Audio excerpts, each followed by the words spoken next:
পুরো রাঁধুনি হয়ে গেলাম আমি। তো আজকে আমাদের বাড়ি একটি পবিত্র মিলাদের আয়োজন করা হয়েছে, তার জন্য আমরা সব প্রিপারেশন নিচ্ছি, তাবারকের ব্যবস্থা করছি। এক ডেস্ক খিচুড়ি করা সারা, এবার আরেক ডেস্ক আমরা নিয়ে এসি, এই পাশে আমাদের আরেকটি ডেস্কে আছে। তো থাম্বনেল দেখে আপনারা তো বুঝবেনই যে আমাদের বাড়ি আজ কিসের আয়োজন, নাহলে তো আপনারা ভিডিওটা স্কিপ করে চলে যাবেন। তো আমাদের বাড়ি আজকে একটি পবিত্র মিলাদের আয়োজন করা হয়েছে, তাই আমরা সব কিছু গুছিয়ে গাছিয়ে। তো এখানে ঝাল কোটা হয়ে গেল। এবার এই যে আমার একটি ভাই এটা রান্না করছে, এটা খেসরি ছড়িয়ে দিয়েছে, ঠিক আছে, এটা রান্না হচ্ছে। আমি কিছুক্ষণ নাড়ছিলাম, তারপরে আমার ধুমুজে লেগেছে, পালিয়ে এসেছে। এটা ব্লেন্ডার করা হচ্ছে, জিরা রসুন পেঁয়াজ সব ব্লেন্ডার করা সারা, প্রায় লাস্টের দিকে ব্লেন্ডার সারা। এবার আমি দেখছি খেসরি প্রায় শেষের দিকে হওয়ার দিকে, আমার ভাঙলি ভাইটা দাঁড়িয়ে আছে। তো আমাদের এই ডেক্সের খেসলি প্রায় হওয়ার দিকে, প্রায় হয়ে গেছে, যে আমরা নামিয়ে ফেলেছি। এবার ঘি দিতে মনে ছিল না, তাই ঘিটা দিয়ে আমরা এভাবে গুলিয়ে নিলাম কিছুটা, দিয়ে আবার আরেক ডেক্স ছড়িয়ে দিলাম। তো আমি তো পুরাই রাঁধুনি, তো আপনারা তো দেখতে পাচ্ছেন। আর এটা দেওয়ার উদ্দেশ্য হলো খেসলির কিছুটা রস ওতে টেনে নেয়, ঠিক আছে, তার জন্যই ওই ওপরে ওই আগুনটা দেওয়া। তো আমি পুরাই ধুমুতে পুরো চোখ মুখ লাল হয়েছে। তো আর কি করার ভাই, পুরাই রাঁধুনি। এর তো আমাদের খেসলি সব রেডি, তার ফাঁকে আমরা একটু ভিডিও করে নিলাম। এইদিকে প্যাকেট করছে আমার ছোট ভাই, আমার মামা, এটা হলো চাচাতো ভাই আমার, সেও অনেকটাই আমাদের হেল্প করেছে, ও চুলো ধরেছে, অনেক কিছুই করেছে। তো এখানে খেসরি প্যাকেট চলছে, আমি কিছুটা ভিডিও করে নিলাম। এই ভিডিওর ফাঁকে অনেকেই দেখছি অনেকভাবে প্যাকেট জোরে জোরে লোড করছে, মানে সব কি কাজের দিকে মন। আর এর ফাঁকে আমরা একটু মজা করে নিলাম। তো আপনারা দেখতে থাকুন, মজাটা দেখে খুব খুশি হবেন। চলো, আসসালামু আলাইকুম চাচা, কেমন আছেন? হ্যাঁ ভালো আছি। হ্যাঁ সে মধ্যে বাদ যাচ্ছে গাইছে শোনো।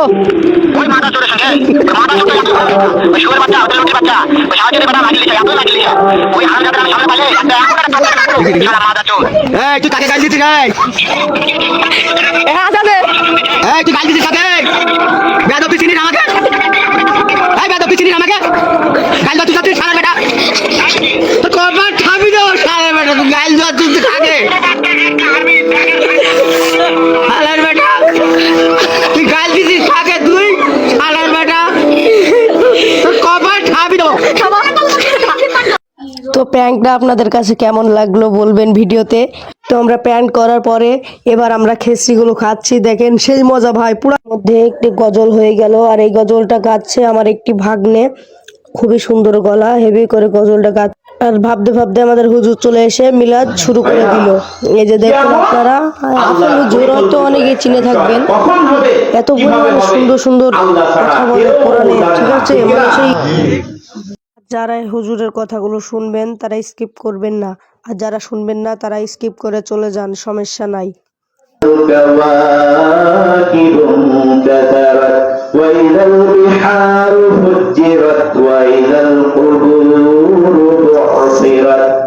আল্লাহ রাব্বুল আলামিন বলতেছেন, আকাশটাকে আমি ভেঙে চূর্ণাচূর করে দেব। সামাউন ফাদারাত, আকাশটাকে ভেঙে চূর্ণাচূর করে ফেলব। আর আকাশের ভিতরে যে নক্ষত্ররাজি আছে তা একটা আরেকটার উপরে না। অ্যান্টার্কটিকা মহাদেশে কিন্তু মানুষ বাস করতে পারে না। বাস করতে পারে? পারে না।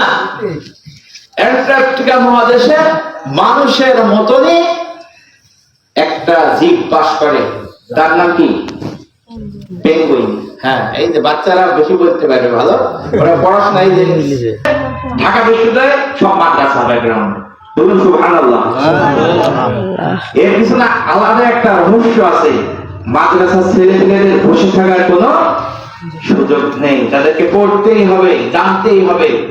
আর এই যে আমরা কোরআন থেকে যে ভূগোল শিখবো, আর আপনারা ভূগোল এবং পরিবেশ পড়বেন, তা কি সমান হবে? না।